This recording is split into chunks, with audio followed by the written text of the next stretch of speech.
அனைவருக்கும் இனிய உழைப்பாளர் தின நல்வாழ்த்துக்கள் மக்களே. உழைப்பாளர் தினத்தை முன்னிட்டு இன்னைக்கு நம்ம ஊரில் பயங்கரமாக வந்து உழைச்சிக்கிட்டு இருக்காரு தலை ஏகே.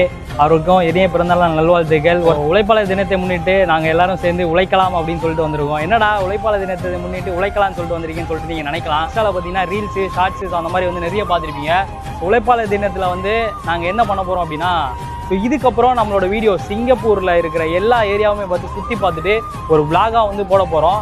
பட் 2 விஷயத்தை வந்து இந்த உழைப்பாளர் தினத்து மூலியமாக வந்து நான் முன்னாடி எடுத்து வைக்க போகிறேன். என்ன அப்படின்னா, என்னோடய வீடியோஸ் மூலிமா வந்து என்ன ப்ரொமோஷனுக்கோ இல்லை யாராவது அந்த மாதிரி கூப்பிட்டாங்க அப்படின்னா, ப்ரொமோஷன் அப்படின்னு சொல்லிட்டு பண்ண மாட்டேன். ₹1 கூட காசு வாங்க மாட்டேன். அதுதான் ஃபஸ்ட்டு விஷயம். ஸோ ₹1 கூட காசு வாங்காமல் அந்த கடையோட ஒரிஜினல் ஒப்பீனியனை வந்து நான் போய் ஷேர் பண்ணுவேன். ப்ளஸ் அது மட்டும் இல்லாமல் சிங்கப்பூரில் இருக்கிற எல்லா ஏரியாவும் போயிட்டு கவர் பண்ணி ஷேர் பண்ணலான்னு இருக்கேன். நான் வந்து காசு ₹1 கூட வாங்க மாட்டேன் அப்படின்னு சொல்கிறேன்னா, சிங்கப்பூரில் எல்லாருமே பார்த்தீங்கன்னா வந்து வேர்வையை ரத்தமாக சிந்தி வந்து வேலை பார்த்துக்கிட்டு இருக்காங்க.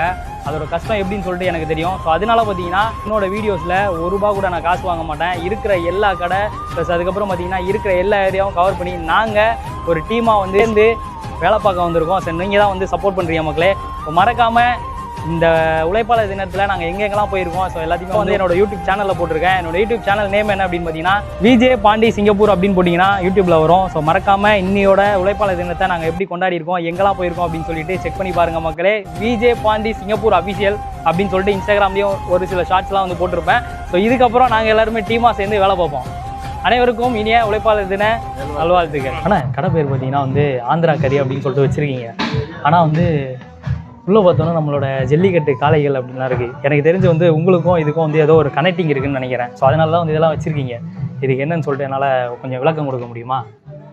இல்லை, நான் வந்து இந்தியாவில் இருக்க எல்லா ஸ்டேட்டில் உள்ள எல்லாத்தையுமே போடணும்னு பார்த்தேன். நான் வெறும் தமிழ்நாட்டில் ஏற்கனவே ஜல்லிக்கட்டு வந்து ரொம்ப ஃபேமஸானது, அதனால் அதையும் போடலான்னு பார்த்தேன். இது ராஜஸ்தான், குஜராத் எல்லாருடைய கல்ச்சரல் பேக்ரவுண்ட் பண்ணுறேன்னே போட்டுருக்கேன். நீங்கள் கேரளாவோட டான்ஸு அந்த மாதிரி எல்லாமே இருக்கு. அதுக்காக தான் பார்த்தேன். ஆந்திரா மட்டும் இருக்கக்கூடாது, ஃபுல் இந்தியாவும் இருக்கணும்னு பார்த்தேன். சூப்பர்ண்ணே. ஒருவேளை வந்து நம்ம லிட்டில் இந்தியாவில் வந்து இந்த ஷாப் இருக்கிறதுனால இந்தியா சம்மந்தப்பட்ட எல்லா ஸ்டேட்லேயுமே இருக்கிற ஒரு கலாச்சாரத்தை வந்து உள்ளே வைக்கணும் அப்படின்னு சொல்லிட்டு வச்சுருக்காங்க. வேறு லெவல்ண்ணே. பார்த்தீங்கன்னா வந்து பஃபே சிஸ்டம் வச்சுருக்காங்க. உள்ளே வந்தோடனே அதுதான் பார்த்தோம். ஒரு வேளை பஃபே சிஸ்டம் மட்டும்தான் போல். பஃபேனா வந்து அன்லிமிட்டடாக இருக்கும். நாங்கள் வந்து பஃபே மட்டும் தான் இருக்கும்னு நினச்சோம். பஃபே மட்டும் இல்லாமல் காம்போ வச்சுருக்காங்களாம். நம்ம என்ன பண்ணுவோம், பஃபே சாப்பிடுவோமா இல்லை நீங்கள் சொல்கிறது பஃபே சாப்பிட்லாம், காம்போ சாப்பிட்லாம். எது நல்லா இருக்குது எது சாப்பிட்டு வேண்டியதான்.